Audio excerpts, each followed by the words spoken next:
Chapter 9.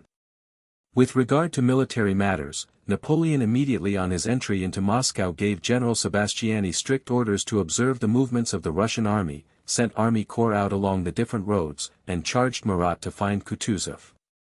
Then he gave careful directions about the fortification of the Kremlin, and drew up a brilliant plan for a future campaign over the whole map of Russia. With regard to diplomatic questions, Napoleon summoned Captain Yakovlev, who had been robbed and was in rags and did not know how to get out of Moscow, minutely explained to him his whole policy and his magnanimity, and having written a letter to the Emperor Alexander in which he considered it his duty to inform his friend and brother that Rostophin had managed affairs badly in Moscow, he dispatched Yakovlev to Petersburg. Having similarly explained his views and his magnanimity to Tudelman, he dispatched that old man also to Petersburg to negotiate. With regard to legal matters, immediately after the fires he gave orders to find and execute the incendiaries. And the scoundrel Rostophin was punished by an order to burn down his houses. With regard to administrative matters, Moscow was granted a constitution. A municipality was established and the following announcement issued. Inhabitants of Moscow. Your misfortunes are cruel, but His Majesty the Emperor and King desires to arrest their course.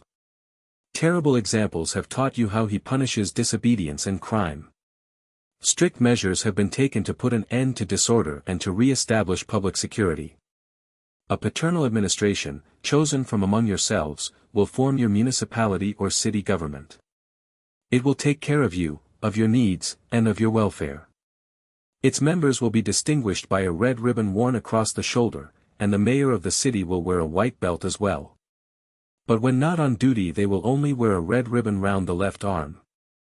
The city police is established on its former footing, and better order already prevails in consequence of its activity. The government has appointed 2 commissaries general, or chiefs of police, and 20 commissaries or captains of wards have been appointed to the different wards of the city. You will recognize them by the white ribbon they will wear on the left arm. Several churches of different denominations are open, and divine service is performed in them unhindered. Your fellow citizens are returning every day to their homes and orders have been given that they should find in them the help and protection due to their misfortunes. These are the measures the government has adopted to re-establish order and relieve your condition.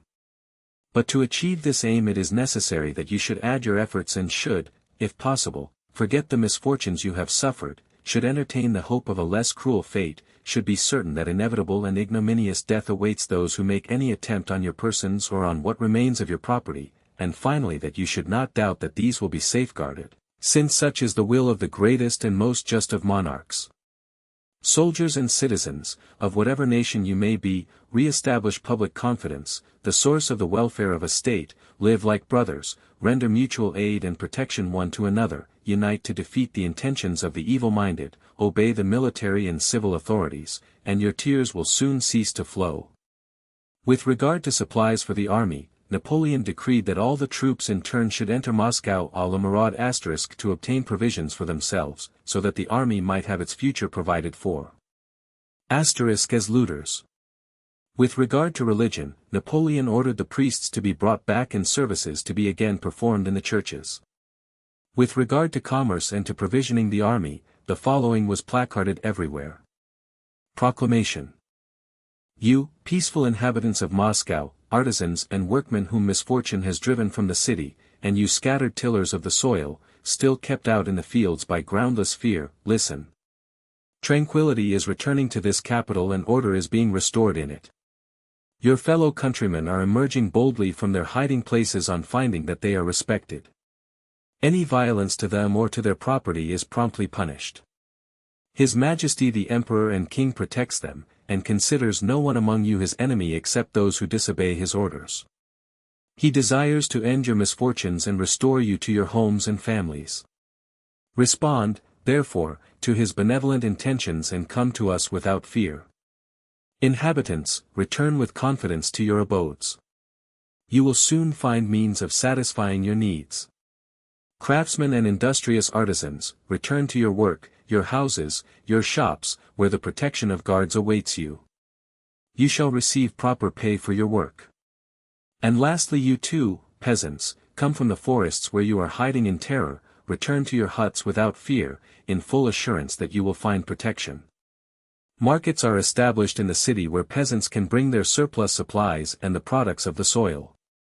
The government has taken the following steps to ensure freedom of sale for them. 1. From today, peasants, husbandmen, and those living in the neighborhood of Moscow may without any danger bring their supplies of all kinds to 2 appointed markets, of which one is on the Mokovaya Street and the other at the provision market.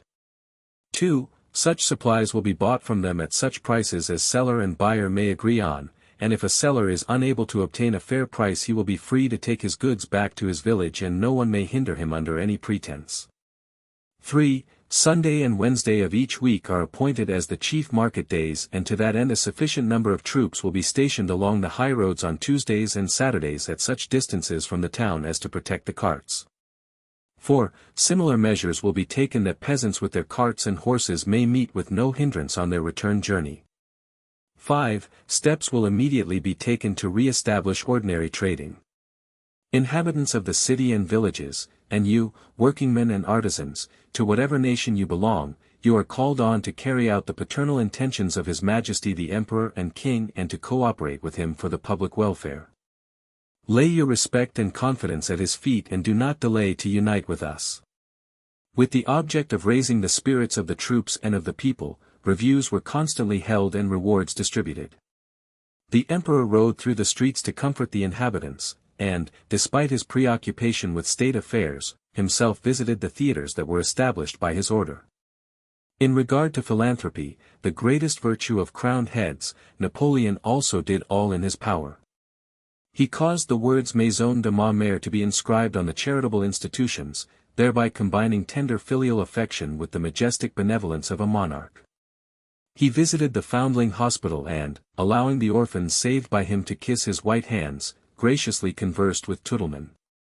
Then, as Thiers eloquently recounts, he ordered his soldiers to be paid in forged Russian money which he had prepared, raising the use of these means by an act worthy of himself and of the French army. He let relief be distributed to those who had been burned out. But as food was too precious to be given to foreigners, who were for the most part enemies, Napoleon preferred to supply them with money with which to purchase food from outside, and had paper rubles distributed to them. With reference to army discipline, orders were continually being issued to inflict severe punishment for the non-performance of military duties and to suppress robbery. Chapter 10. But strange to say, all these measures, efforts, and plans, which were not at all worse than others issued in similar circumstances, did not affect the essence of the matter but, like the hands of a clock detached from the mechanism, swung about in an arbitrary and aimless way without engaging the cogwheels. With reference to the military side, the plan of campaign, that work of genius of which Thiers remarks that, his genius never devised anything more profound, more skillful, or more admirable, and enters into a polemic with M. Fain to prove that this work of genius must be referred not to the 4th but to the 15th of October, that plan never was or could be executed, for it was quite out of touch with the facts of the case. The fortifying of the Kremlin, for which La Mosquée, as Napoleon termed the Church of Basil the Beatified, was to have been razed to the ground, proved quite useless. The mining of the Kremlin only helped toward fulfilling Napoleon's wish that it should be blown up when he left Moscow, as a child wants the floor on which he has hurt himself to be beaten. The pursuit of the Russian army, about which Napoleon was so concerned, produced an unheard of result. The French generals lost touch with the Russian army of 60,000 men, and according to Thiers it was only eventually found, like a lost pin, by the skill, and apparently the genius, of Murat. With reference to diplomacy, all Napoleon's arguments as to his magnanimity and justice, both to Tudelman and to Yakovlev, whose chief concern was to obtain a greatcoat and a conveyance, proved useless. Alexander did not receive these envoys and did not reply to their embassage. With regard to legal matters, after the execution of the supposed incendiaries the rest of Moscow burned down. With regard to administrative matters, the establishment of a municipality did not stop the robberies and was only of use to certain people who formed part of that municipality and under pretext of preserving order looted Moscow or saved their own property from being looted. With regard to religion, as to which in Egypt matters had so easily been settled by Napoleon's visit to a mosque, no results were achieved. 2 or 3 priests who were found in Moscow did try to carry out Napoleon's wish, but one of them was slapped in the face by a French soldier while conducting service, and a French official reported of another that, the priest whom I found and invited to say mass cleaned and locked up the church. That night the doors were again broken open, the padlocks smashed, the books mutilated, and other disorders perpetrated. With reference to commerce, the proclamation to industrious workmen and to peasants evoked no response. There were no industrious workmen, and the peasants caught the commissaries who ventured too far out of town with the proclamation and killed them. As to the theaters for the entertainment of the people and the troops, these did not meet with success either. The theaters set up in the Kremlin and in Pozniakov's house were closed again at once because the actors and actresses were robbed. Even philanthropy did not have the desired effect. The genuine as well as the false paper money which flooded Moscow lost its value. The French, collecting booty, cared only for gold. Not only was the paper money valueless which Napoleon so graciously distributed to the unfortunate, but even silver lost its value in relation to gold. But the most amazing example of the ineffectiveness of the orders given by the authorities at that time was Napoleon's attempt to stop the looting and re-establish discipline. This is what the army authorities were reporting. Looting continues in the city despite the decrees against it.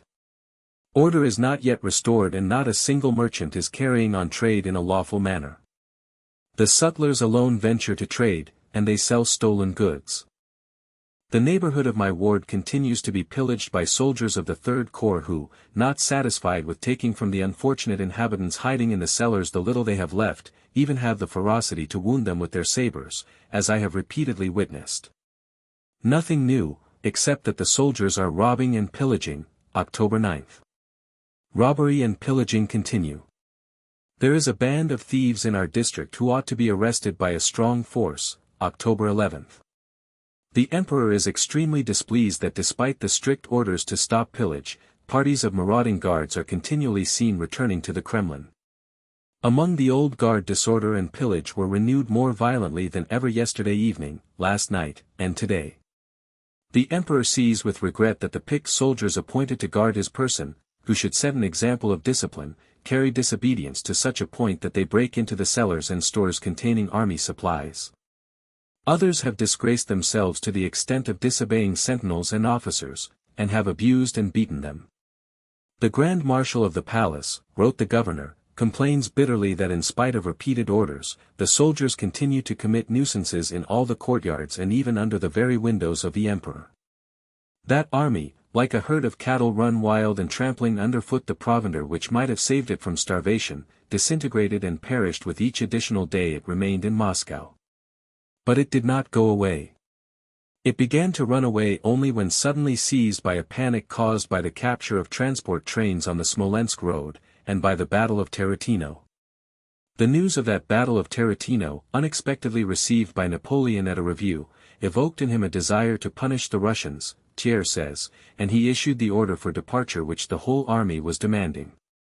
Fleeing from Moscow, the soldiers took with them everything they had stolen. Napoleon, too, carried away his own personal trésor, but on seeing the baggage trains that impeded the army, he was, Thiers says, horror-struck. And yet with his experience of war he did not order all the superfluous vehicles to be burned, as he had done with those of a certain marshal when approaching Moscow.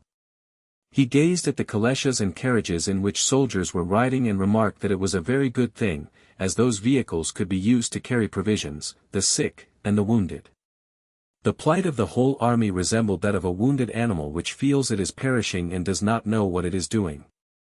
To study the skillful tactics and aims of Napoleon and his army from the time it entered Moscow till it was destroyed is like studying the dying leaps and shudders of a mortally wounded animal. Very often a wounded animal, hearing a rustle, rushes straight at the hunter's gun, runs forward and back again, and hastens its own end. Napoleon, under pressure from his whole army, did the same thing. The rustle of the Battle of Tarantino frightened the beast, and it rushed forward onto the hunter's gun, reached him, turned back, and finally, like any wild beast, ran back along the most disadvantageous and dangerous path, where the old scent was familiar. During the whole of that period Napoleon, who seems to us to have been the leader of all these movements, as the figurehead of a ship may seem to a savage to guide the vessel, acted like a child who, holding a couple of strings inside a carriage, thinks he is driving it. Chapter 11. Early in the morning of the 6th of October Pierre went out of the shed, and on returning stopped by the door to play with a little blue-gray dog, with a long body and short bandy legs, that jumped about him. This little dog lived in their shed, sleeping beside Karateev at night. It sometimes made excursions into the town but always returned again. Probably it had never had an owner, and it still belonged to nobody and had no name. The French called it Azor, the soldier who told stories called it Femgaka, Karateev and others called it Grey, or sometimes Flabby. Its lack of a master, a name, or even of a breed or any definite color did not seem to trouble the blue-gray dog in the least. Its furry tail stood up firm and round as a plume, its bandy legs served it so well that it would often gracefully lift a hind leg and run very easily and quickly on 3 legs, as if disdaining to use all 4. Everything pleased it. Now it would roll on its back, yelping with delight, now bask in the sun with a thoughtful air of importance, and now frolic about playing with a chip of wood or a straw. Pierre's attire by now consisted of a dirty torn shirt, the only remnant of his former clothing, a pair of soldier's trousers which by Karateev's advice he tied with string round the ankles for warmth, and a peasant coat and cap.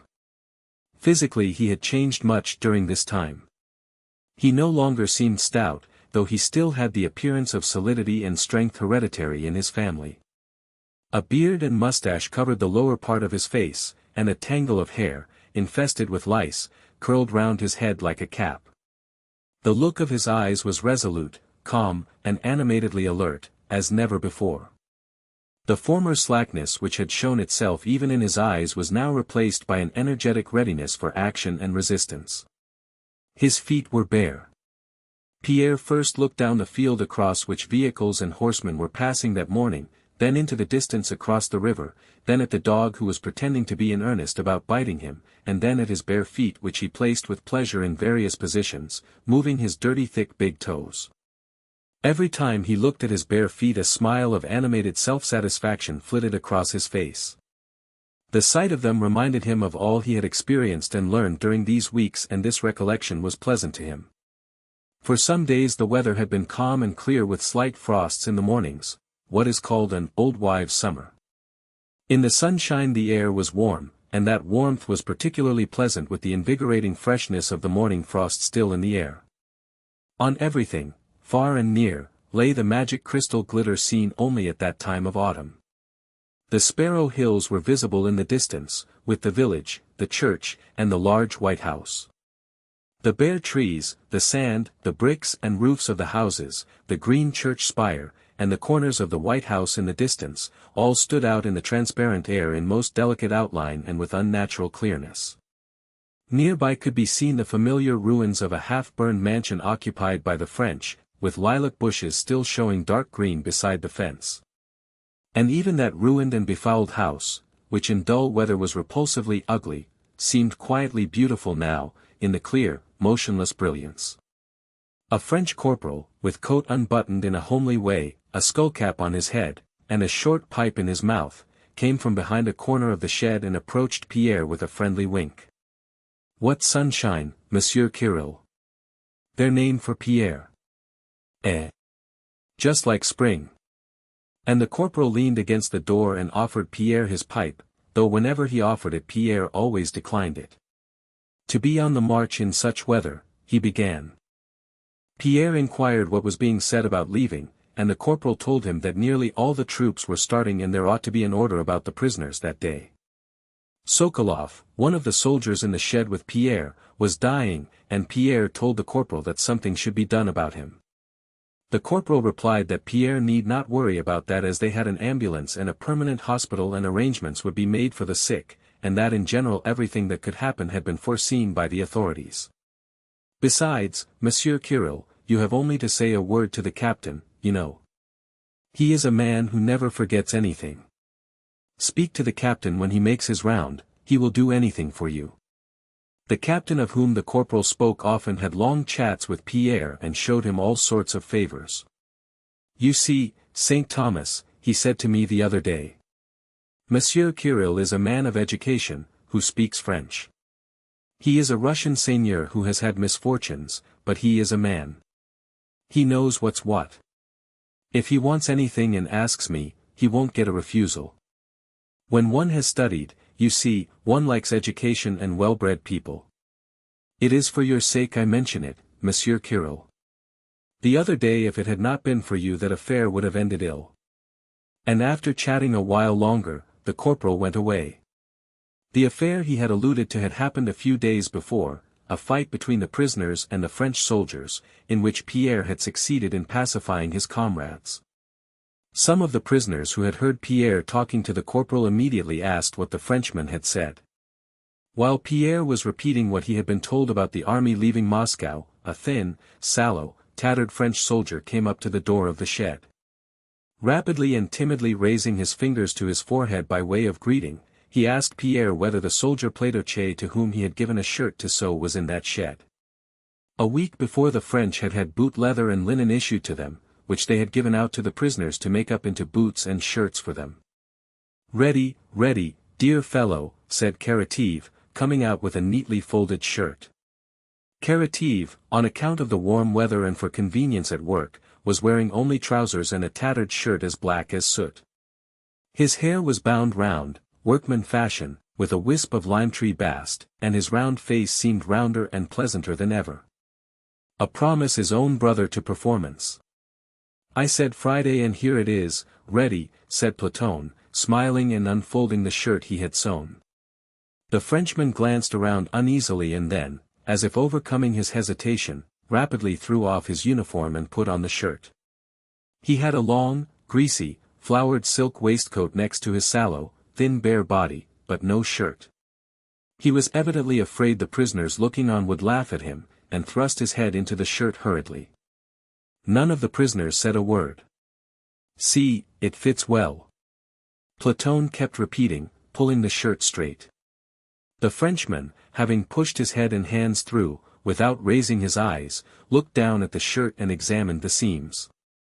"You see, dear man, this is not a sewing shop, and I had no proper tools, and, as they say, one needs a tool even to kill a louse," said Platon with one of his round smiles, obviously pleased with his work. "It's good, quite good, thank you," said the Frenchman, in French, "but there must be some linen left over." "It will fit better still when it sets to your body," said Karateev, still admiring his handiwork. "You'll be nice and comfortable." Thanks, old fellow." "But the bits left over," said the Frenchman again and smiled. He took out an assignation ruble note and gave it to Karateev. "But give me the pieces that are over." Pierre saw that Platon did not want to understand what the Frenchman was saying, and he looked on without interfering. Karateev thanked the Frenchman for the money and went on admiring his own work. The Frenchman insisted on having the pieces returned that were left over and asked Pierre to translate what he said. "What does he want the bits for?" said Karateev. "They'd make fine leg bands for us." "Well, never mind." And Karateev, with a suddenly changed and saddened expression, took a small bundle of scraps from inside his shirt and gave it to the Frenchman without looking at him. "Oh dear," muttered Karateev and went away. The Frenchman looked at the linen, considered for a moment, then looked inquiringly at Pierre and, as if Pierre's look had told him something, suddenly blushed and shouted in a squeaky voice. "Platoche! Platoche! Keep them yourself." And handing back the odd bits he turned and went out. "There, look at that," said Karateev, swaying his head. "People said they were not Christians, but they too have souls. It's what the old folk used to say, a sweating hand's an open hand, a dry hand's close. He's naked, but yet he's given it back." Karateev smiled thoughtfully and was silent a while looking at the pieces. "But they'll make grand leg bands, dear friend," he said, and went back into the shed.